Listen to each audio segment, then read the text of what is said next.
കേരളത്തിനാണെങ്കിൽ കൊല്ലവർഷം, കൊല്ലത്ത് പട്ടണം ഉണ്ടാക്കിയപ്പോഴാണ് കൊല്ലവർഷം ഉണ്ടായത്. അല്ലാതെ കാലം എന്നാണോ ഉണ്ടായതെന്ന് ചോദിച്ചൊന്നുമല്ല. പക്ഷേ നമുക്ക് ഇത്രയാണ് കൊല്ലവർഷം എന്ന് പറയാൻ പറ്റും. ബുദ്ധൻ്റെ ജനനം വെച്ചുകൊണ്ടാണ് ബുദ്ധവർഷം ഉണ്ടായത്. യേശു ക്രിസ്തുവിൻ്റെ ജനനം വെച്ചിട്ടാണ് ഇന്ന് നമ്മൾ ക്രിസ്ത്യൻ ഇറ എന്ന് പറയുന്നുണ്ടാകും. നബി മദീനയായിട്ട് ബന്ധപ്പെട്ടാണ്, മക്കയായിട്ട് അന്നത്തെ എന്താണ് ഹിജ്റ ഓട്ടത്തുമായിട്ട് ബന്ധപ്പെട്ടാണ് അവിടെ വർഷമുണ്ട്. അതെ, പണ്ടത്തെ ഏറ്റവും വലിയ ഉറച്ച സാധനമാണ് ഈ പാറയൊക്കെ. അതൊക്കെ നമുക്കിന്ന് ക്രഷർ ഉപയോഗിച്ച് പൊടിച്ച് നാശമാക്കാൻ പറ്റും, വലിയ കെട്ടിടങ്ങളാക്കി മാറ്റാൻ പറ്റും. അപ്പം നമ്മൾ മനസ്സിലാക്കാനുള്ളത്, നിരന്തരം മാറുന്ന പ്രപഞ്ചത്തിനെ നിരന്തരം അറിഞ്ഞുകൊണ്ട് അതിനെ നമുക്കനുകൂലമാക്കി മാറ്റുന്ന പ്രക്രിയയ്ക്കാണ് ശാസ്ത്രം എന്ന് പറയുന്നത്. അതിനെ മാറാതെ സൂക്ഷിക്കാൻ ശ്രമിക്കുന്നതാണ് പഴഞ്ചൻ മതങ്ങളുടെ ലക്ഷണം. മനുഷ്യർ എല്ലാം നിർണയിക്കുന്നത് അളവുകോലുകൾ വെച്ചിട്ടാണ്. തെറ്റ്, ശരി, തുടക്കം, ഒടുക്കം. പ്രപഞ്ചത്തിന് തുടക്കം എവിടെയാണ്? തുടക്കം അന്വേഷിച്ചുള്ള, തുടക്കമില്ലെങ്കിൽ തുടക്കം പറയാൻ കഴിയാത്തവർക്ക് പറയാൻ കഴിയാതിരിക്കുക എന്നുള്ളത് ആ ഒരു തിയറിയുടെ ഫിനിഷിംഗ് ഇല്ലായികയാണെന്ന് വിചാരിക്കുന്നവർ. അതുപോലെ ധർമ്മം, അധർമ്മം എല്ലാം അളവുകോലുകൾ വെച്ചാണ്. പല ഗ്രന്ഥങ്ങളും മതഗ്രന്ഥങ്ങൾ എഴുതിയിരിക്കുന്ന ഈ അളവുകോലുകൾ കൊണ്ടാണ് നിർമ്മിച്ചിരിക്കുന്നതെന്ന് തോന്നിപ്പോകും. മനുഷ്യർ തമ്മിൽ ചർച്ച ചെയ്യുമ്പോഴും ഇതാണ് ശരി എന്ന് പറയുന്നൊരു ഭാഗമുണ്ട്. അങ്ങനെ ഒരു ഒരു ഒരു പ്രോപ്പർ ശരികളുണ്ടോ? ഒരു പ്രോപ്പർ തുടക്കമുണ്ടോ? ഒരു പ്രോപ്പർ ഒടുക്കമുണ്ടോ? എന്താണ് മൈത്രേയൻ അതിനെക്കുറിച്ച്? ഈ തുടക്കവും ഒടുക്കവും, തുടക്കത്തിനെ പറ്റിയുള്ളതാണ് എൻ്റെ പുസ്തകം മനുഷ്യരറിയാൻ എന്ന് പറയുന്ന പുസ്തകത്തിന്.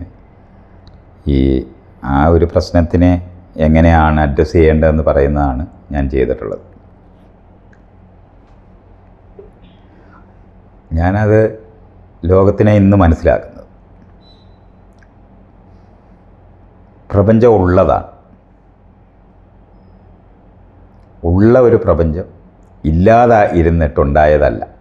ഇത്രയാണ് ഞാനതിനകത്ത് മനസ്സിലാക്കുന്നത്. അപ്പോൾ പ്രപഞ്ചം എങ്ങനെ ഉണ്ടായി എന്നൊരാൾ ചോദിക്കുന്നത്, മനുഷ്യന് ആ ചോദ്യം ആരംഭിക്കുന്നത് തന്നെ മനുഷ്യരോരോന്ന് നിർമ്മിക്കുമ്പോഴാണ്. ശരിക്കും മനുഷ്യർ നിർമ്മിക്കുന്നു എന്ന് പറയുമ്പോൾ നമ്മൾ മനസ്സിലാക്കാനുള്ളത്, ലോകത്തുള്ള വസ്തുക്കളെടുത്ത് അവർക്കനുകൂലമായ രീതിയിൽ അതിനെ പരുവപ്പെടുത്തുന്നതിനെയാണ് നമ്മൾ നിർമ്മാണം എന്ന് പറയുന്നത്. ഇപ്പോൾ ഒരു പാറ പൊട്ടിച്ച് അതിൽ നിന്ന് ഒരു ഉളി ഉണ്ടാക്കുമ്പോൾ ആ ഉളി എന്ന് പറയുന്നത് മനുഷ്യ കൗശലം ആ പാറ എന്ന് പറയുന്നതിനെ രൂപപ്പെടുത്തുന്നതിന് ഉപയോഗിക്കുന്നു എന്നുള്ളതേ ഉള്ളൂ. ഒരു പിടിയുള്ള ഒരു പിച്ചാത്തി ഉണ്ടാക്കുന്നു എന്ന് പറയുമ്പോഴും രണ്ട് വസ്തുക്കളെ തമ്മിൽ ചേർത്ത് അവർക്ക് പ്രയോജനകരമാക്കി അതിനെ മാറ്റുക എന്ന് പറയുന്ന ഒരു പ്രക്രിയ. അതിനകത്ത് മനുഷ്യൻ്റെ കൗശലം, കരവിരുത് രണ്ടും ചേരുന്നതാണ് അതിനകത്ത് കൂടുതലായി ചേർത്തിട്ടുള്ളത്.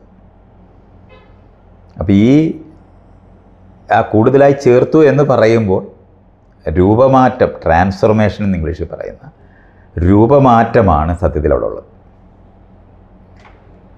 വസ്തു എന്നുള്ള നിലവാരത്തിൽ നമ്മൾ എന്തിനെ എടുത്ത് പരിശോധിച്ച് നോക്കിയാലും അതിവിടെ ഉള്ളത് തന്നെയാണ്.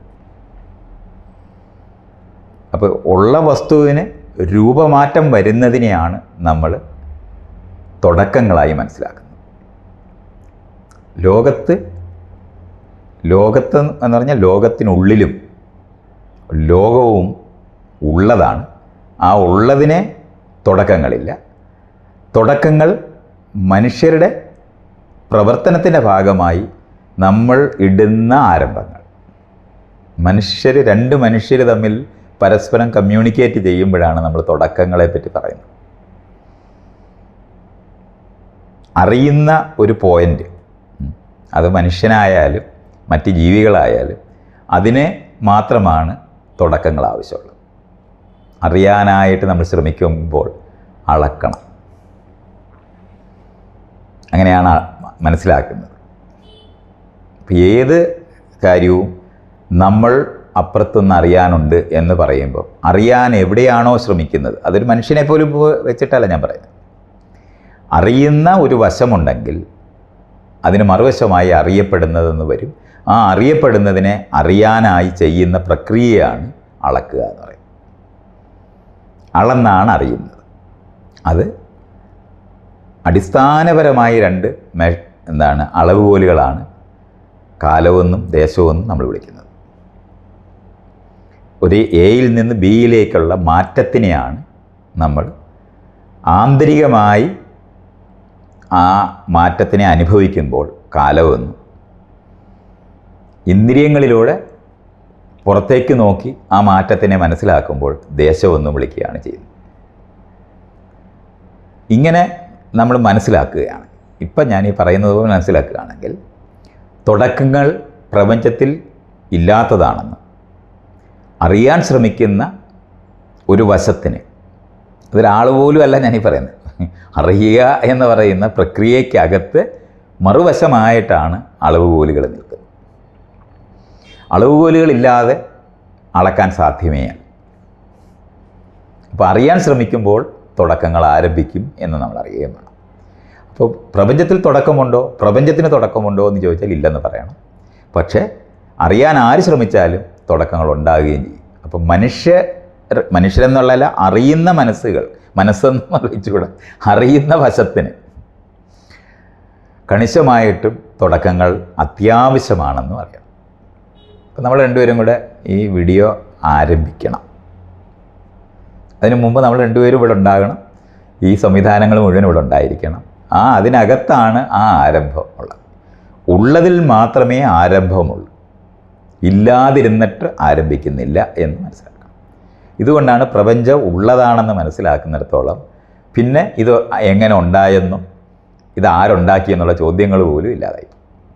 അതോടാണ് പിന്നെ ഇത് ഉണ്ടാക്കുന്ന ആളിനെ കണ്ടുപിടിക്കാനായിട്ട് നമ്മൾ ശ്രമിച്ച് സമയം കളയേണ്ടി വരാത്തത്. ഈ ഒരു അടിസ്ഥാനപരമായ മനസ്സിലാക്കൽ നമുക്കുണ്ടായാൽ ലോകത്തുള്ള എല്ലാ കാര്യത്തിനകത്തും അഭിപ്രായ വ്യത്യാസങ്ങൾ ആരംഭിക്കുന്നത് അഭിപ്രായ വ്യത്യാസവും ആരംഭിക്കുന്നത് ഏത് തരത്തിലെ ആരംഭങ്ങളാണ് വേണ്ടതെന്നുള്ളിടത്താണ് അഭിപ്രായ വ്യത്യാസമുള്ളത്. നമ്മൾ രണ്ടുപേരും കൂടെ ഇവിടെ ഇരുന്ന്, കൊച്ചി ആണ് ഇതെന്ന് നമ്മൾ പറയുന്നു, ഇവിടെ ഇരുന്ന് നമ്മൾ തൊട്ടടുത്ത സൗത്ത് റെയിൽവേ സ്റ്റേഷനിലേക്കുള്ള എത്ര ദൂരമാണ് എന്ന് കണ്ടെത്തണമെങ്കിൽ നമ്മൾ ഇവിടെ നിന്ന് അളന്ന് തുടങ്ങും. എന്തുകൊണ്ടാണ് ഇവിടെ നിന്ന് അളക്കുന്നത്? നമ്മളിവിടെ ഇരിക്കുന്നു എന്നുള്ളൊരൊറ്റ കാരണം കൊണ്ട് മാത്രം. അപ്പം എവിടെയാണോ നമ്മളിരിക്കുന്ന അതിനെയാണ് നമ്മൾ ഇവിടം എന്ന് പറയുന്നത്. ഇവിടം എന്ന് പറയുമ്പോൾ ആരാണോ അറിയുന്നത് അവരെ തന്നെയാണ് ഇവിടം എന്ന് പറയുന്നത്. അതുകൊണ്ടാണ് ഞാനിവിടെ ഇരുന്ന് ഇവിടം എന്ന് പറയുമ്പോൾ അവിടെ ചൂണ്ടിയിട്ട് ഞാൻ പറയും അവിടം എന്ന് പറയും. പക്ഷേ നിങ്ങളവിടെ ഇരുന്നുകൊണ്ട് ഇവിടം, അപ്പം ഞാൻ അവിടമാകും. ഈ രണ്ടുപേരും കൂടെ ചേർന്ന് അളക്കുന്ന സ്ഥലമാണ് നമുക്ക് രണ്ടുപേർക്കും പൊതുസമ്മതിയുള്ള പോയിന്റിനെയാണ് നമ്മൾ ഇവിടം എന്ന് വിളിക്കുന്നത്. പക്ഷേ യഥാർത്ഥത്തിൽ ഇവിടം എന്ന് പറയുന്നത് ആരാണോ അറിയുന്നത്, അറിയുന്നവർ തന്നെയാണ് ഇവിടം. ഈ നിമിഷം എന്ന് പറയുന്നതും ആരാണോ അറിയുന്നത് അവിടെ തന്നെയാണ്, അവർ തന്നെയാണ് ഇത്. അപ്പോൾ ഇവിടവും ഈ നിമിഷവും രണ്ടും ആരാണോ അറിയുന്നത് അവർ തന്നെയാണ്. ഇതുകൊണ്ട് ഇവിടുന്ന് സൗത്ത് റെയിൽവേ സ്റ്റേഷൻ വരെ നമ്മൾ അളക്കുമ്പോൾ 5 കിലോമീറ്റർ ആണെന്ന് പറയുമ്പോൾ വേറൊരാൾ രണ്ട് കൂട്ടർ പറയുകയാണ് അങ്ങനല്ല, അത് 10 കിലോമീറ്റർ ആണെന്ന് പറയുന്നത്. ഇവിടെ തന്നെ വന്ന് അവരളന്നാലേ നമ്മൾ പറയുന്നത് തെറ്റാവുള്ളൂ. അവരിയ്ക്കുന്നിടത്തുനിന്ന് പറഞ്ഞാൽ നമ്മൾ പറയാം അത് ഇവിടമല്ല, അത് അവിടമാണ്. ഇതാണ് അഭിപ്രായ വ്യത്യാസങ്ങളായിട്ട് ആൾക്കാർ നിൽക്കുന്നത്. ഇവിടെ വന്ന് നമ്മളോടൊപ്പം നിന്നുകൊണ്ട് കോമണായ പോയിന്റിൽ ആരംഭിക്കുകയാണെങ്കിൽ സൗത്ത് റെയിൽവേ സ്റ്റേഷനിലേക്കുള്ള ദൂരം 5 കിലോമീറ്റർ ആണെന്ന് കണ്ടെത്താൻ പറ്റും. അപ്പോൾ ഒരിക്കൽ ആരാരംഭിച്ചാൽ ചരിത്രത്തിൻ്റെ ഏത് കാലഘട്ടത്തിലും ഈ രണ്ട് അളവുകോൽ, കാലമെന്നും ദേശമെന്ന് പറയുന്ന രണ്ട് അളവുകോൽ ആരെവിടെ ആരംഭിച്ചാലും അത് ആദ്യത്തെ അളവായി മാറുകയും ആ അളവ് എല്ലാ അളവിനും ആദ്യമായി മാറുകയും ചെയ്യും. ഇതുകൊണ്ടാണ് ഈ വർഷങ്ങളൊക്കെ വരുന്നത്. ഒരു രാജ്യമുണ്ടാക്കുമ്പോൾ ആ രാജ്യത്തിലുള്ള രാജാക്കന്മാരോ അല്ലെങ്കിൽ ആ പട്ടണം ഉണ്ടാക്കുന്നവരോ അവർ അന്ന് തൊട്ട് കാലം ഗണിച്ചിട്ട്, ഇപ്പോൾ കേരളത്തിനാണെങ്കിൽ കൊല്ലവർഷം, കൊല്ലത്ത് പട്ടണം ഉണ്ടാക്കിയപ്പോഴാണ് കൊല്ലവർഷം ഉണ്ടായത്. അല്ലാതെ കാലം എന്നാണോ ഉണ്ടായതെന്ന് ചോദിച്ചൊന്നുമല്ല. പക്ഷേ നമുക്ക് ഇത്രയാണ് കൊല്ലവർഷം എന്ന് പറയാൻ പറ്റും. ബുദ്ധൻ്റെ ജനനം വെച്ചുകൊണ്ടാണ് ബുദ്ധവർഷം ഉണ്ടായത്. യേശുക്രിസ്തുവിൻ്റെ ജനനം വെച്ചിട്ടാണ് ഇന്ന് നമ്മൾ ക്രിസ്ത്യൻ ഇറ എന്ന് പറയുന്നുണ്ടാകുന്നത്. നബി മദീനയായിട്ട് ബന്ധപ്പെട്ടാണ്, മക്കയായിട്ട് അന്നത്തെ എന്താണ് ഹിജ്റ ഓട്ടത്തുമായിട്ട് ബന്ധപ്പെട്ടാണ് അവിടെ വർഷം ഉണ്ടാകുന്നത്. ഇതെല്ലാം മനുഷ്യരടയാളപ്പെടുത്തിയ അളവുകോലുകളല്ലാതെ ലോകം ഉണ്ടായത് എന്ന് പറഞ്ഞിട്ടുള്ളൊരു ചർച്ചയ്ക്കകത്തില്ല. നമുക്ക് തന്നെ ഇന്ന് ഭൂമിയെ പറ്റിയൊക്കെ പഠിച്ച 450 കോടി വർഷമൊക്കെയാണ്. അതിനകത്ത് 2022 ഈ വർഷം എന്ന് പറയുമ്പോൾ എന്തൊരു തമാശയാണ്. വാശിയോടൊക്കെ ആൾക്കാർ പറയത്തില്ല 22-ലാണ്, നിങ്ങൾ പറയുന്നൊന്നുമല്ല 23-ലല്ല എന്നൊക്കെ പറഞ്ഞ് ഭയങ്കര മൂച്ചിലൊക്കെ സംസാരിക്കുമ്പോൾ മനുഷ്യനിർമ്മിതമായ അളവുകോലുകളും മനുഷ്യനിർമ്മിതമായ സങ്കല്പനങ്ങളും കോൺസെപ്റ്റ്സും മാത്രമേ ഇവിടെയൊക്കെ ഉള്ളൂ. അല്ലാതെ നമ്മൾ വിചാരിക്കുന്നത് പോലെ തുടക്കം ഒരു ഭയങ്കര തുടക്കം എന്ന് പറഞ്ഞൊരു തുടക്കം പ്രപഞ്ചത്തിലില്ല, പ്രപഞ്ചമുള്ളതാണ്. ഈ എല്ലാ അഭിപ്രായ വ്യത്യാസങ്ങളും തമ്മിൽ പറഞ്ഞ് വഴക്കിടുന്നത് മുഴുവനും അവരവരുടേതായ തുടക്കങ്ങളും മറ്റുള്ളവരുടെ തുടക്കങ്ങളും തമ്മിലുള്ള അഭിപ്രായ വ്യത്യാസങ്ങളാണ്. അത് അവരവരുടെ ദൈവം പോലെ തന്നെയാണ് ഈ തുടക്കങ്ങൾ. അപ്പോൾ ഓരോ സമൂഹത്തിനകത്തും അതാത് പ്രദേശത്തിരുന്ന് ആളുകൾ ഉണ്ടാക്കുന്ന ഇത്തരത്തിലുള്ള നിയമങ്ങളാണ് ശരി തെറ്റുകളെ ഉണ്ടാക്കുന്നത്.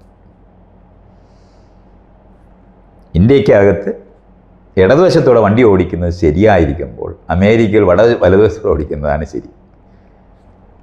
കോമൺ എഗ്രിമെൻ്റാണ്, അത്രയേ ഉള്ളൂ. ഈ കോമൺ എഗ്രിമെൻ്റ് നമ്മൾ ജനിക്കുന്നതിന് മുമ്പാണ്, മുൻ തലമുറയാണ് ഉണ്ടാക്കിയെങ്കിൽ അത് നിയമം എന്ന് നമ്മൾ വിളിക്കും. നമ്മൾ രണ്ടുപേരും കൂടെ ആണ് അതുണ്ടാക്കുന്നെങ്കിൽ, ഒരു കോമൺ എഗ്രിമെൻ്റ് ഉണ്ടാക്കുകയാണെങ്കിൽ അതിനെ കരാറെന്ന് വിളിക്കും. കരാറ് പ്രകാരം പെരുമാറിയില്ലെങ്കിൽ അത് തെറ്റാകും. കരാറ് പ്രകാരം പെരുമാറിയാൽ ശരിയാകും. അല്ലാതെ ലോകത്ത് വേറെ തെറ്റും ശരിയുമില്ല. മനുഷ്യനിർമ്മിതമായ തുടക്കങ്ങളുടെ ഭാഗമായി മാത്രമുണ്ടായ ശരിതെറ്റുകളല്ലാത്ത ഒരു ശരിയും തെറ്റും ലോകത്തില്ല. കൊണ്ട് എല്ലാ തരത്തിലുമുള്ള തുടക്കങ്ങളും അതിനോട് ബന്ധപ്പെട്ട ശരിതെറ്റുകളും പാപപുണ്യങ്ങളുമെല്ലാം മനുഷ്യനിർമ്മിതമാണെന്നറിയാം. അതുകൊണ്ടാണ് ആധുനിക കാലഘട്ടത്തിനകത്ത് ആധുനിക ഭരണഘടനയുണ്ടാക്കി ശരിതെറ്റുകൾ നിർണ്ണയിക്കുന്നത്. അത്രേ ഉള്ളൂ. അത് ആത്യന്തികമായ ശരിയായതുകൊണ്ടൊന്നുമല്ല. സനാതന ധർമ്മവുമോ എന്നേക്കുമുള്ള ശരിയോ തെറ്റോ ഒന്നും ലോകത്തില്ല. പരസ്പര സമ്മതി കൊണ്ട് കോമൺ എഗ്രിമെൻ്റ് കൊണ്ട് ഉണ്ടാക്കിയെടുക്കുന്ന ശരിതെറ്റുകളേ ഉള്ളൂ. ഞാൻ നിങ്ങളുമായിട്ടുണ്ടാക്കിയിരിക്കുന്ന എഗ്രിമെൻ്റ് പ്രകാരം ഇവിടെ വന്ന് ഈ വീഡിയോ എടുക്കാമെന്ന് പറയുന്ന ഒരു ടൈം ഫിക്സ് ചെയ്തു. എന്നിട്ട് ഞാൻ വരാതിരിക്കുമ്പോഴാണ് തെറ്റാകുന്നത്. എന്ന് പറഞ്ഞാൽ എഗ്രിമെൻ്റ് ബ്രേക്ക് ചെയ്യുന്നതിനെയാണ് തെറ്റെന്ന് പറയുന്നത്. അപ്പോൾ പഴയ കാലത്ത് നമ്മളുടെ മുന്നിൽ, ഇപ്പം ഈ ഇന്ത്യയിൽ നമ്മൾ ജനിക്കുന്ന സമയത്ത് ഇവിടെ ഒരു ഭരണഘടനയുണ്ട്. ആ ഭരണഘടന എന്ന് പറയുന്നത് ആ കാലഘട്ടത്തിലെ ജനത കോമൺ എഗ്രിമെൻറ്റിൽ ഉണ്ടാക്കിയതാണ് ആ ഭരണഘടന. അത് നിയമമായി നമ്മൾ അനുഭവിക്കുന്നതുകൊണ്ടാണ്. ഒരു നിയമത്തിലേക്കാണ് ഒരു പുതിയ കുട്ടി ജനിക്കുന്നത്. അതേ സമയത്ത് പുത്തൻ നിയമങ്ങൾ ഉണ്ടാക്കി ഇതിനെ മാറ്റാൻ പറ്റും. അങ്ങനെ നിരന്തരമായിട്ടുള്ള നവീകരിച്ച് പുതിയ തുടക്കങ്ങളും പുതിയ കരാറുകളും ഉണ്ടാക്കി ശരിതെറ്റുകളിൽ ജീവിക്കുക എന്നുള്ളതാണ് നമ്മൾ ചെയ്യുന്നത്. പഴഞ്ചൻ തുടക്കങ്ങളിലെ ലോകങ്ങൾ നമുക്ക് സത്യത്തിൽ ആവശ്യമില്ല. ഇങ്ങനെയാണ് മനസ്സിലാക്കേണ്ടത്. അപ്പോൾ തുടക്കങ്ങളും അവസാനവും എന്ന് പറയുന്നത് മനുഷ്യനിർമ്മിതമായ മനസ്സിലാക്കലുകളാണ്. ഇപ്പം ജീവൻ തുടങ്ങി എന്ന് നമ്മൾ പറയുമ്പോൾ നമ്മൾ ഡിഫൈൻ ചെയ്ത് എടുക്കുന്ന ഒരു ജീവൻ ആണ്. അല്ലാതെ അവിടെ ഒന്നും ഇല്ലാതിരുന്നിട്ട് ജീവൻ ഉണ്ടാകുമെന്നല്ല. നമ്മുടെ ഡെഫിനിഷൻസ്, നിർണ്ണയിക്കാനായിട്ടുള്ള അടയാളങ്ങൾ എന്തൊക്കെയാണെന്ന് നമ്മൾ തീരുമാനിച്ചിട്ട് നോക്കുമ്പോൾ ഉണ്ടാകുന്ന തുടക്കമാണ് ജീവൻ്റെ തുടക്കം. അത് കുറേ നാൾ കഴിയുമ്പോൾ നമ്മൾ പറയും ഈ ഒരു കാര്യം നമ്മൾ പരിഗണിച്ചില്ല, ഈ വശം കൂടെ പരിഗണിക്കുകയാണെങ്കിൽ തുടക്കം കുറച്ചുകൂടെ മുന്നേ മാറ്റി വെക്കണം എന്ന് പറയുമ്പോൾ അവിടുന്ന് തുടങ്ങും. ഇങ്ങനെയുള്ള തുടക്കങ്ങൾ. മനുഷ്യനിർമ്മിതമായിട്ടല്ലാത്ത ഒരു തുടക്കവും പ്രപഞ്ചത്തിലില്ലാത്തതുകൊണ്ട് ജീവൻ തുടങ്ങി, പ്രപഞ്ചം തുടങ്ങി എന്നൊക്കെ നമ്മൾ പറയുന്നത് നമ്മുടെ മനസ്സിലാക്കലിൻ്റെ തുടക്കങ്ങളാണ്. അല്ലാതെ അവിടെ ഇരിക്കുന്ന ലോകത്തിൻ്റെ തുടക്കമല്ല. ഇരിക്കുന്ന ലോകം അവിടെ തന്നെ ഉണ്ട്. അത് നിരന്തരം മാറുന്ന പ്രപഞ്ചമായതുകൊണ്ടാണ് അടയാളങ്ങൾ ഇടേണ്ടി വരുന്നത്. അതങ്ങനെ മനസ്സിലാക്കണം. നിരന്തരം മാറുന്ന പ്രപഞ്ചം നമുക്ക് അനുകൂലമാക്കി മാറ്റുന്ന പ്രക്രിയയാണ് നമ്മൾ ചെയ്യുന്ന പ്രവൃത്തികളായി കാണുന്നത്. അപ്പോൾ അത് അനുകൂലമാക്കുന്ന പ്രവൃത്തി, പ്രതികൂലമായിരിക്കുന്ന ലോകത്തിനെ മാറ്റി നമുക്ക് അനുകൂലമാക്കുന്ന പ്രവൃത്തിയാണ് നമ്മൾ ശാസ്ത്രം എന്ന് പറയുന്നത്. ഒരു ജീവൻ എന്ന് പറയുന്നത് അറിയാൻ തുടങ്ങുമ്പോൾ തൊട്ട് ചുറ്റുപാടും അതിനനുകൂലമായി ഇണക്കും. അതാണ് ഒരു പ്രവൃത്തി. ചുറ്റുപാടും അനുകൂലമായി മാറ്റാൻ കഴിയാത്തതുമായി ഇണങ്ങും. അപ്പോൾ ഇണക്കുകയും ഇണങ്ങുകയും ചെയ്യുന്ന രണ്ട് കാര്യം മാത്രമാണ് ചെയ്യുന്നതിനെയാണ് നമ്മൾ ജീവൻ എന്ന് വിളിക്കുന്നത്. അതൊരു ഡെഫിനിഷനാണ്. തുടർച്ച നിർണ്ണയിക്കുന്ന ഒന്നാണത്. നിരന്തരം അതിനെ റീപ്രൊഡ്യൂസ് ചെയ്തുകൊണ്ട് ഇരിക്കും. ജീവൻ തുടരുക എന്ന് പറയുന്ന പ്രക്രിയയ്ക്കകത്ത് ഒരു ഭാഗം മാത്രമാണ് നമ്മൾ വ്യക്തിഗതമായി, ഇപ്പം ഞാൻ, നിങ്ങൾ എന്നൊക്കെ പറയുന്നതല്ല. ജീവൻ്റെ തുടർച്ചയിൽ ഒരു എങ്ങനെയാണ് അതിനെ മനസ്സിലാക്കണമെന്ന് വെച്ചാൽ ഒരു മരം വളരുകയാണ്. അപ്പോൾ അതിനകത്തെ ഓരോ ഇലകളും ഉണ്ടായി, ഇല വിരിഞ്ഞ് ഭക്ഷണമൊക്കെ പാചകം ചെയ്ത് സൂര്യപ്രകാശം എടുത്തും ലവണങ്ങൾ അടിയിൽ നിന്നും എടുത്ത് ഭക്ഷണം പാചകം ചെയ്ത് ഈ ചെടിക്ക് തിരിച്ചു കൊടുക്കുകയാണ് ചെയ്യുന്നത്. ആ ചെയ്ത് കൊടുത്ത് അതിനെ ആ കഴിവ് നശിക്കുന്നതനുസരിച്ചിട്ട് കളയുക ചെയ്യും.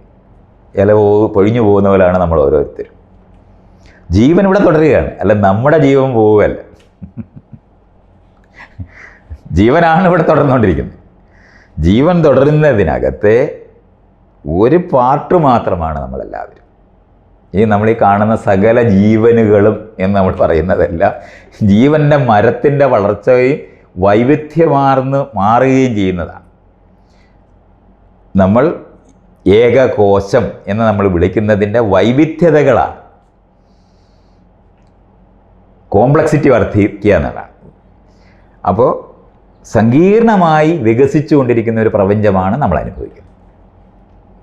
സങ്കീർണതയില്ലാതിരുന്ന പ്രപഞ്ചത്തിനെ ആയിട്ടാണ് നമ്മൾ പുറകോട്ട് എത്ര ആലോചിക്കുമ്പോഴും നമുക്ക് ഈ സങ്കീർണതകളില്ലാത്ത ഒരു പോയിന്റിലേക്ക് എത്തുന്നത് കൊണ്ട് അതിനെ തുടക്കം എന്ന് വിളിക്കുന്നു എന്നുള്ളതല്ലാതെ നമ്മൾ പറയുന്ന ഈ ബിഗ് ബാങ് എന്ന് പറയുന്നത് പോലും നമ്മുടെ അറിയാനായിട്ടുള്ള കാലം, ദേശം എന്ന് പറയുന്ന രണ്ട് അളവ് പോലും അപ്രസക്തമായി മാറുന്നതുകൊണ്ട്, പുത്തൻ അളവുകോൽ നമുക്കില്ലാത്തത് കൊണ്ട് മാത്രം അത് തുടക്കമായിരിക്കുന്നു. ഇന്നിപ്പോൾ നമ്മൾ വീണ്ടും ശാസ്ത്രജ്ഞന്മാർ പ്രീ ബിഗ് ബാങ് എന്ന് പറയുന്നിടത്ത് എത്തിയിട്ടുണ്ട്. അതിനോട് അല്ലെങ്കിൽ എന്തിനിത് ഇങ്ങനെ വികസിക്കാൻ കാരണമെന്ത് എന്നുള്ളതിന് ഉത്തരം പറയാൻ ബാധ്യത വരും. പൊട്ടിത്തെറിച്ചു എന്ന്, പൊട്ടിത്തെറിക്കുന്നത് നമ്മൾ ഈ പറയുന്ന പോലെ വീർക്കുക മാത്രമാണ്, തെറിച്ചിട്ടില്ല. അത് അറിയണം. ഇൻഫ്ലേഷൻ എന്നതിന് പറയും, വീർക്കലാണ് നടന്നത്. പക്ഷെ വീർക്കണമെങ്കിലും അതിന് മുമ്പ് എന്തെങ്കിലും സംഭവിക്കണ്ടേ എന്ന് ചോദിക്കുന്ന ചോദ്യം വരും. അപ്പോൾ ആ ചോദ്യത്തിന് ഉത്തരം നമുക്കറിയുന്ന അളവുകോൽ, കാലവും ദേശവും അവിടെ എത്തുമ്പോൾ ഒന്നായി മാറുന്നത് കൊണ്ടാണ് അതിനെ തുടക്കം എന്ന് നമ്മൾ പറയുന്നത്. പക്ഷേ ഇന്ന് നമുക്ക് ആധുനിക ശാസ്ത്രപ്രകാരം തന്നെ ഇത് ഒന്നായി മാറുന്നതിന് മുമ്പ് അതിന് മുൻവശം എന്ന് പറയുന്ന പ്രീ ബിഗ് ബാങ് എന്ന് പറയുന്ന കോൺസെപ്റ്റുകളൊക്കെ അവർ വികസിപ്പിച്ച് കഴിഞ്ഞിട്ടുണ്ട്. അപ്പോൾ അനുസ്യൂതമായ മാറ്റങ്ങളാണ് നടക്കുന്നത്. ആ മാറ്റങ്ങളെ അനുസ്യൂതമായി മാറിക്കൊണ്ടിരിക്കുന്ന ഒരു പ്രപഞ്ചത്തിനകത്ത് നമ്മുടെ മനസ്സിലാക്കലിന് നമ്മൾ ഇടുന്ന അതിരുകളല്ലാതെ, അടയാളങ്ങളല്ലാത്ത ഒരു തുടക്കവും പ്രപഞ്ചത്തിലില്ലെന്ന് മനസ്സിലാക്കാമെങ്കിൽ ഈ എങ്ങനെ തുടങ്ങി, ആര് തുടങ്ങി, എന്തിനു തുടങ്ങി എന്ന് പറയുന്ന ചോദ്യങ്ങൾ ചോദിച്ച് വെറുതെ സമയം കളയേണ്ട കാര്യമില്ല. നിരന്തരം മാറിക്കൊണ്ടിരിക്കുന്ന പ്രപഞ്ചമാണ്. നിരന്തരം കോംപ്ലക്സിറ്റിയിൽ വൈവിധ്യപൂർണമായി മാറുന്നതുപോലെ സങ്കീർണതകളിലേക്ക് നീങ്ങിക്കൊണ്ടിരിക്കുന്ന ഒരു പ്രപഞ്ചമാണ് നമ്മൾ അനുഭവിക്കുന്നത്. അത് മനസ്സിലാക്കാൻ നമ്മൾ ശ്രമിക്കുമ്പോൾ നമ്മളിടുന്ന തുടക്കങ്ങളെ പ്രപഞ്ചത്തിലുള്ളെന്നും ആ തുടക്കങ്ങൾ വീണ്ടും വീണ്ടും നമ്മൾ സൂക്ഷ്മമായി മനസ്സിലാക്കിക്കൊണ്ടിരിക്കുന്ന പ്രക്രിയയ്ക്കാണ് നമ്മൾ ആധുനിക ശാസ്ത്രത്തിൻ്റെ അസ്ട്രോഫിസിക്സ് എന്ന് പറയുന്ന മേഖല മുഴുവൻ അതാണ് ചെയ്തുകൊണ്ടിരിക്കുന്നത്. ഇത് ഇനിയും അപ്പോൾ വികസിക്കുന്ന എങ്ങോട്ട് എന്നുള്ള ചോദ്യം ചോദിച്ചാൽ സത്യത്തിൽ ഉത്തരം പറയാനൊക്കത്തില്ല. കാരണം ഒരു വലിയ ആന്തരികമായ ഉള്ളുള്ള ഒന്നിനെ അല്ലാതെ പുറമില്ലാത്ത അകം മാത്രമുള്ള ഒരു പ്രപഞ്ചത്തിനെ നമുക്ക് സങ്കല്പിക്കാൻ പറ്റുള്ളൂ. ഇനി ഈ പ്രപഞ്ചത്തിന് പുറത്തൊരു വേറൊരു പ്രപഞ്ചം ഉണ്ടെന്ന് പറഞ്ഞാലും ആ രണ്ട് പ്രപഞ്ചവും കൂടെ ചേരുന്ന ഒരു മൂന്നാമതൊരു പ്രപഞ്ചത്തിനെ പറ്റി സങ്കല്പിക്കാൻ നമുക്ക് ബാധ്യത വരും. ഇപ്പോൾ സ്ട്രിംഗ് തിയറിയോ അല്ലെന്നുണ്ടെങ്കിൽ മൾട്ടിവേഴ്സ് എന്ന് പറയുന്ന കൺസെപ്റ്റോ ഒക്കെ വെച്ചാലും ആയിരക്കണക്കിന് കോടാനുകോടി പ്രപഞ്ചങ്ങളെ വെച്ചാലും ആ പ്രപഞ്ചങ്ങളെല്ലാം കൂടെ ചേർന്നെന്ന് പറഞ്ഞാൽ നമ്മുടെ ശരീരത്തിൽ എങ്ങനെയാണോ സെല്ലുകൾ നിൽക്കുന്നത് ആ സെല്ലുകളെല്ലാം നമ്മുടെ ശരീരത്തിൻ്റെ സെല്ലുകളായിട്ട് മാറുന്ന പോലെ ഈ കോടിക്കണക്കിന് പ്രപഞ്ചത്തിനെ സങ്കല്പിച്ചാലും അതെല്ലാം കൂടെ ചേർന്ന ഒരു പ്രപഞ്ചത്തിനെ പറ്റി വീണ്ടും സങ്കല്പിക്കാൻ ബാധ്യത വരും. അതുകൊണ്ട് നമ്മുടെ സങ്കല്പത്തിന് അതിര് വരും എന്നുള്ളത് സംശയമൊന്നും വേണ്ട. ഈ പ്രപഞ്ചത്തിനകത്ത് നമ്മൾ അനുഭവിക്കുന്ന പ്രപഞ്ചത്തിനകത്ത് സാധ്യമായ അതിരിത്രയേ ഉള്ളൂ. നമ്മുടെ അറിവിന് അതിര് വരുന്നത് പോലെ തന്നെയാണ്. അറിവിന് അതിര് വരും, വീണ്ടും വീണ്ടും അത് പ്രപഞ്ചം വികസിക്കുന്നതനുസരിച്ച് അറിവ് വികസിക്കും. അല്ലാതെ അറിയാൻ അപ്പുറത്തൊരെണ്ണം ഇരിക്കുക എന്ന് പറയുന്നത് സാധ്യമല്ല. ഏകമായ പ്രപഞ്ചത്തിനകത്ത് അറിയുന്ന അനുഭവത്തിനെയാണ് നമ്മുടെ ജീവനം വിളിക്കുന്നത്. അത് തുടർന്നുകൊണ്ടേയിരിക്കുക. അതിൻ്റെ എല്ലാ തുടക്കങ്ങളെപ്പറ്റി നമ്മൾ സംസാരിച്ചാലും നമ്മളിടുന്ന അതിരുകൾ മാത്രമേ ഉണ്ടാവൂ. ഇത് അങ്ങനെ മനസ്സിലാക്കുകയാണെന്നുണ്ടെങ്കിൽ ഈ പറയുന്ന തുടക്കത്തിന് മുമ്പ് എന്താണെന്നും നോർത്ത് പോളിൻ്റെ നോർത്ത് എന്താണെന്നും ഒക്കെ ചോദിക്കുന്ന ചോദ്യങ്ങളൊന്നും ചോദിക്കാതെ ഇത് ആരുണ്ടാക്കി എന്നുള്ള ചോദ്യം ചോദിക്കേണ്ട ആവശ്യമില്ലാതെ നമുക്കിത് മനസ്സിലാക്കാൻ പറ്റും. ഒരിക്കൽ നമുക്ക് ഇങ്ങനെ മനസ്സിലാക്കിയാൽ ആയിരക്കണക്കിന് ആളുകളുടെ കൺഫ്യൂഷൻസ് എന്ന് പറഞ്ഞാൽ അങ്ങോട്ടും ഇങ്ങോട്ടും വഴക്കിട്ടുകൊണ്ടിരിക്കുന്നതൊക്കെ നിർത്താനും പറ്റും. അനാവശ്യമായ വാദപ്രതിവാദങ്ങളിൽ ഏർപ്പെടാതെ ഈ വിഷയം മനസ്സിലാക്കി ലോകത്തിനെ മനസ്സിലാക്കുന്ന രീതി കൊണ്ടാണ് വ്യത്യസ്തതകൾ നിലനിൽക്കുന്നതെന്നും നമ്മുടെ അളവ് പോലും നിങ്ങളുടെ അളവ് പോലും എന്ന് പറയുന്നുള്ള അഭിപ്രായ വ്യത്യാസങ്ങളെ ഉള്ളെന്നും പ്രപഞ്ചത്തിനകത്ത് അറിയുന്ന ആര് എവിടെ ഇരുന്ന് അറിയുന്നോ അവിടെ ഇരുന്നുള്ള അളവ് പോലുകളെ ഉണ്ടായിട്ടുള്ളെന്നും ഒക്കെ അറിഞ്ഞാൽ 2022 ഈ ഇപ്പം എന്നൊക്കെ പറയുന്നതൊക്കെ നമ്മുടെ അളവ് പോലും അതിരുകളുമാണെന്നും അതൊന്നും ലോകത്തിൻ്റെ യാഥാർത്ഥ്യമായിട്ടെന്ന് കൺഫ്യൂസ് ചെയ്തിരിക്കുക. ഇന്ത്യ ഉണ്ടെന്ന് പറഞ്ഞാലും കേരളം ഉണ്ടെന്ന് പറഞ്ഞാലും ഈ അതിരുകളെല്ലാം ഉണ്ടാക്കിയിരിക്കുന്നത് മനുഷ്യ സങ്കല്പത്തിലല്ലാതെ പ്രപഞ്ചത്തിൽ എത്തരത്തിലുള്ള അതിരുകളില്ല. അതിരില്ലാത്ത പ്രപഞ്ചവും ഉള്ളതായിരിക്കുന്നതുമായതുകൊണ്ട് അതിൽ നിരന്തരം മാറിക്കൊണ്ടിരിക്കുന്നത് കൊണ്ട് ഈ അതിരുകളെല്ലാം മനുഷ്യനിർമ്മിത മനുഷ്യൻ ചേർത്തതാണ്. മാറ്റത്തിനകത്ത് നമ്മൾ ചേർത്താണ് വർഷം ഉണ്ടാക്കുന്നത്, നമ്മൾ ചേർത്താണ് തുടക്കങ്ങൾ ആരംഭിക്കുന്നത്. എങ്ങനെയാണോ ഇരുമ്പെടുത്ത് നമ്മളൊരു പിച്ചാത്തി രൂപപ്പെടുത്തുമ്പോൾ നമ്മുടെ കൗശലവും നമ്മുടെ മനസ്സിലാക്കലും കൂടെ അതിനകത്ത് ആ ഷേപ്പിനകത്ത് ചേർക്കുന്നത് വഴിയാണ് നമ്മൾ ഈ തുടക്കങ്ങൾ ഉണ്ടാക്കുന്നത്. അതുകൊണ്ട് നമ്മളും കൂടെ നമ്മുടെ സങ്കല്പനങ്ങൾ നമ്മളുടെ അളവുകോലുകളും കൂടെ ചേർത്തിട്ടാണ് പ്രപഞ്ചത്തിനെ നമ്മൾ അറിയുകയും അനുഭവിക്കുകയും ചെയ്യുന്നത്. കൊണ്ട് ആദ്യകാലത്തെ ആളുകൾ ഇന്ന് നമ്മൾ അറിയുന്നത് പോലെ അറിയാതിരിക്കുമ്പോൾ ഉണ്ടായ അബദ്ധധാരണകളാണ്. അപ്പോൾ ഇന്നത്തേത് കറക്റ്റായ ധാരണയാണെന്നാണോ? അല്ല, ഏറ്റവും കാലികമായ പ്രസൻറ്റിലുള്ള അളവുകളായിട്ട് മാത്രം മനസ്സിലാക്കിയാൽ മതി. പുത്തൻ അറിവ് വരുന്നത് വഴി നമ്മൾ ഈ പറയുന്ന കാര്യങ്ങളിനകത്ത് പുതിയ തരത്തിലുള്ള കൂട്ടിച്ചേർക്കലുകളോടെ ഇത് വികസിപ്പിച്ചുകൊണ്ടേയിരിക്കേണ്ടി വരും. പ്രപഞ്ചം അറിഞ്ഞു തീരുന്ന ഒന്നല്ല. അത് നമ്മളെന്ന് പറയുന്ന പ്രപഞ്ചം അല്ലാതെ അല്ല ഇരിക്കുന്നത്. പ്രപഞ്ചത്തിനകത്ത് നടക്കുന്ന പ്രതിഭാസങ്ങളായി നമ്മളെയും പ്രപഞ്ചത്തിനകത്ത് നമ്മൾ ഈ കാണുന്നത് മുഴുവനും മനസ്സിലാക്കാമെങ്കിൽ പ്രപഞ്ച പ്രതിഭാസങ്ങൾ അനുഭവിക്കുന്ന വശവും അനുഭവവേദ്യമായ വശവും എന്നുള്ള നിലവാരത്തിലല്ലാതെ പ്രപഞ്ചത്തിനെ വേറൊരു തരത്തിലും തിരിച്ചറിയാൻ നമുക്ക് മെക്കാനിസമില്ല. ഇത് ഇന്നത്തെ അവസ്ഥയോ നാളത്തെ അവസ്ഥയോ അല്ല. പ്രപഞ്ചം ഉണ്ടോ, അറിയുന്ന ഒരു വശമുണ്ടോ, അതിങ്ങനെ തന്നെ സംഭവിക്കുകയുള്ളൂ എന്ന് നമുക്ക് ആലോചിച്ച് എത്ര തരത്തിൽ ആലോചിച്ചാലും അങ്ങനെ തന്നെ കാണും. അല്ലാതെ 1000 വർഷം കഴിഞ്ഞോ 1,00,000 വർഷം കഴിഞ്ഞോ ഈ പറയുന്ന തുടക്കവും അവസാനവും എന്ന് പറയുന്നതിന് മറ്റു തരത്തിൽ മാറ്റം വരാൻ ഒരു വഴിയും ഞാൻ കാണുന്നില്ല. നമ്മൾ ജീവിതത്തിലും പലപ്പോഴും അളവുകോലുകളായിട്ട് ശരി തെറ്റുകൾ ഉപയോഗിക്കാറുണ്ടല്ലോ. പലപ്പോഴും ചില ശരികൾ, പഴയകാലത്തിൻ്റെ ശരികൾ ഇന്ന് പഴയകാലത്തിൻ്റെ തെറ്റുകൾ ഇന്ന് ശരികളാവാം. അതേപോലെ സ്ഥലങ്ങളെ വെച്ചിട്ട് ഇപ്പോൾ സൗദിയിലുള്ള തെറ്റുകൾ ഇവിടെ ശരിയാവാം, ഇവിടെയുള്ള തെറ്റുകൾ യൂറോപ്പിൽ ചിലപ്പം ശരിയാവാം. കാലങ്ങളനുസരിച്ച് തെറ്റുകളും ശരികളും പല സ്ഥലങ്ങളിലും മാറ്റം. അതേപോലെ പ്രായങ്ങളനുസരിച്ച് കുട്ടികൾ ചെയ്യുന്ന തെറ്റുകൾ വലിയവർക്ക് ശരിയാവാം. ഇങ്ങനെയുള്ള വ്യത്യാസങ്ങൾ. അതുപോലെ തന്നെ പലപ്പോഴും ശരികളും തെറ്റുകളും ഒരു എല്ലാവർക്കും കോമണായി ശരികളും തെറ്റുകളും, എല്ലാ കാലങ്ങൾക്കും കോമണായി ശരികളും തെറ്റുകളും, ഇത് ഇങ്ങനെയൊന്നും ഇല്ലല്ലോ. പക്ഷെ മനുഷ്യർ കാണുമ്പോൾ എപ്പോഴും കാണുന്നത് ശരികളും തെറ്റുകളും വെച്ച് മാത്രമല്ല അളക്കാറ് എല്ലാ കാര്യങ്ങളും. അങ്ങനെ ഒരു ശരിയും തെറ്റും എന്ന് പറയുന്നൊരു കറക്റ്റായിട്ടുള്ളൊരു വസ്തുത ഉണ്ടോ എപ്പോഴും മനുഷ്യർ കാണുന്നൊരു? ഞാനിതിന് ഉത്തരം പറഞ്ഞതാണ്. മനുഷ്യനിർമ്മിതമായ ശരികളും തെറ്റുകളേ ഉള്ളെന്നും കരാറ് പ്രകാരമാണ് ശരിയും തെറ്റും ഉണ്ടാകുന്നതെന്നും കോമൺ എഗ്രിമെൻ്റ് ആണെന്നും ഞാൻ പറഞ്ഞു കഴിഞ്ഞതാണ്. അതുകൊണ്ട് ഈ ചോദ്യം ആ ലെവലിൽ പ്രസക്തമല്ല. കാരണം ഞാൻ ആദ്യം പറഞ്ഞത് ഇയാൾ വീണ്ടും വിട്ടുകളയുന്നതുകൊണ്ടാണ്. കോമൺ എഗ്രിമെൻ്റ് ഉണ്ടാക്കി കഴിഞ്ഞാൽ ഞാൻ പറഞ്ഞാൽ ഇവിടെ നിന്ന് നമ്മൾ സൗത്തിലേക്ക് അളന്നു കഴിഞ്ഞാൽ ഇനിയുള്ളവർക്കെല്ലാം ഇവിടെ നിന്ന് അളന്നേ പറ്റൂ. അങ്ങനെയാണ് ആ ശരികളുണ്ടാകുന്നത്. അതേസമയത്ത് നമ്മൾ എല്ലാവരും കൂടെ വേറൊരു സ്ഥലത്ത് ഒരു ദിക്കി പോയി നിന്നിട്ട് അവിടെ നിന്ന് സൗത്തിലോട്ട് അളക്കുകയാണെന്നുണ്ടെങ്കിൽ അവിടെ തൊട്ടാണ് പിന്നത്തെ അളവ്. നമ്മളെവിടെയാണോ ആരംഭിച്ചത് ആ ആരംഭം കൊണ്ടുണ്ടാകുന്ന ശരി തെറ്റുകളാണതെല്ലാം. അതുകൊണ്ടാണ് നമ്മൾ ജനിക്കുമ്പോൾ ഓൾറെഡി ആളുകൾ കോമണായ എഗ്രിമെൻ്റ് ഉണ്ടാക്കി ഒരു നിയമം ഉണ്ടാക്കി കഴിഞ്ഞാൽ ആ നിയമത്തിനകത്തുള്ള ശരി തെറ്റുകൾ അനുഭവിക്കാൻ ബാധ്യത വരും, അല്ലെങ്കിൽ നിയമം മാറ്റേണ്ടി വരും. ശരി തെറ്റുകളുടെ മനസ്സിലാക്കലുകൾ കൊണ്ടാണ് അതുണ്ടാകുന്നത്.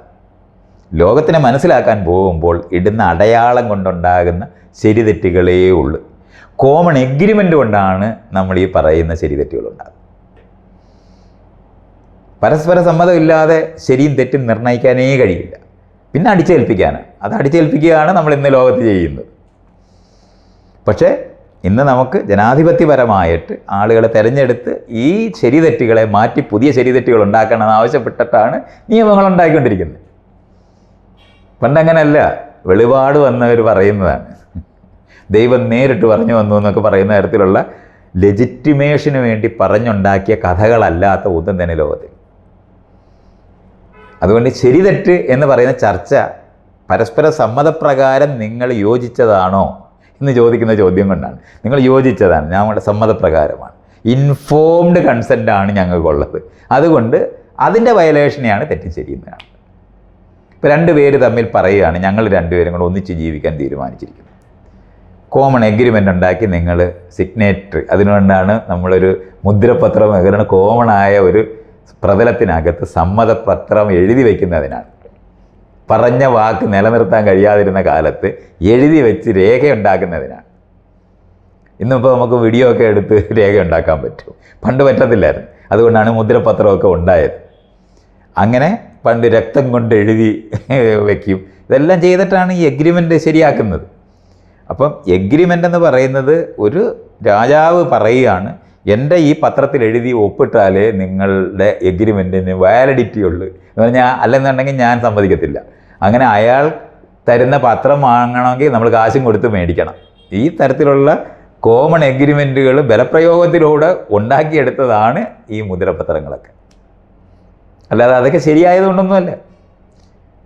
എല്ലാം ഇതുപോലുള്ള ശക്തമായ ബലപ്രയോഗങ്ങളുടെയും കോമൺ എഗ്രിമെൻറ്റുകളുടെയും അതിനകത്തേക്ക് നമുക്ക് ജനിക്കാൻ പറ്റും.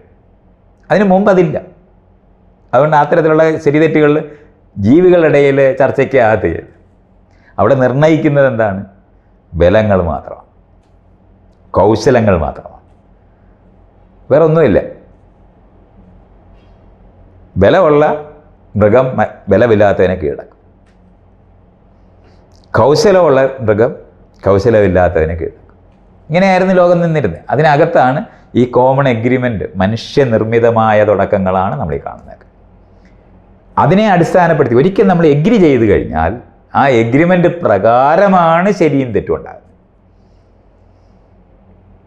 അപ്പോൾ അതുകൊണ്ടാണ് ദൈവം പറഞ്ഞു എന്ന് പറഞ്ഞിട്ട് ഒരത്തനെ ഇത് എഴുതികളിലേക്ക് കൊണ്ടുവരുന്നത്.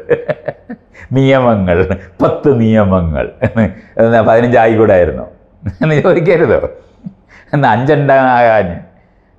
അതിപ്പോൾ ഞാൻ എഴുതിയപ്പോൾ 10 ആയുള്ളൂ. അപ്പോൾ അത് പിന്നെ എങ്ങനെയാണ്? അത് ഞാൻ രഹസ്യമായി ദൈവത്തിനോട് സംസാരിച്ച് ഉണ്ടാക്കിയതാണെന്ന്. അതിനാണ് ഗുഹയിലൊക്കെ കയറിയിരിക്കുന്നത്. തെളിവ് പിടിക്കരുത്. നമ്മൾ പറഞ്ഞത് തന്നെ ഉറപ്പിക്കണം.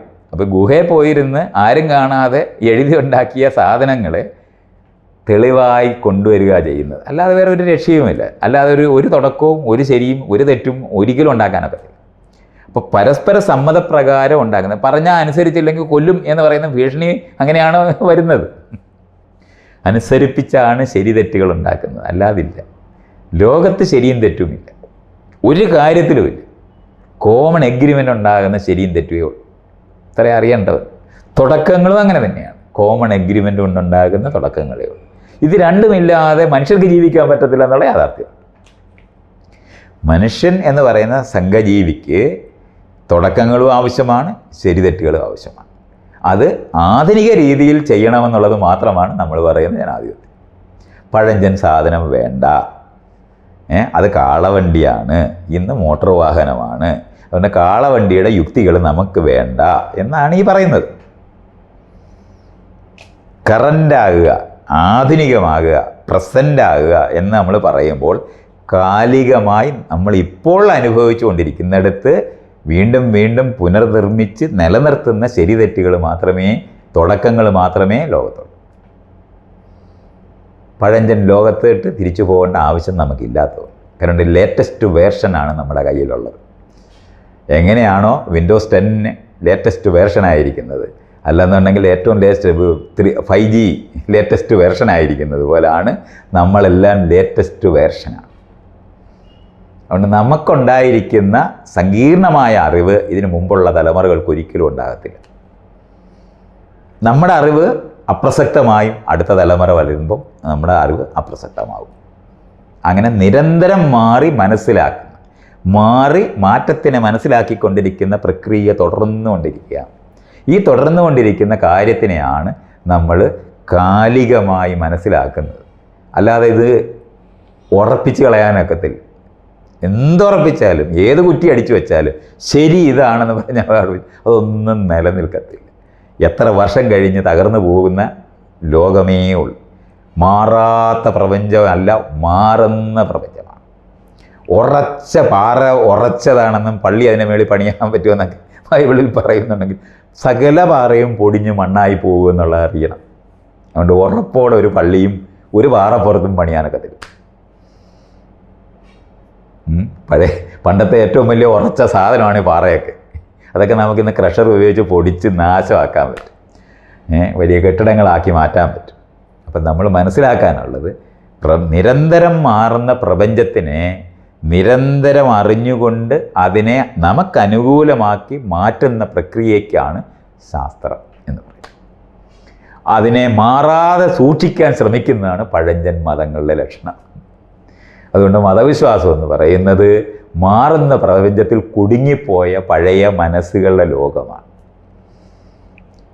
ഇതുകൊണ്ടാണ് അത്തരത്തിലുള്ള എല്ലാ മനസ്സിലാക്കലും പഴഞ്ചനായി നമുക്ക് ശ്വാസം മുട്ടലുകളായിട്ട് അനുഭവിക്കുന്നത്.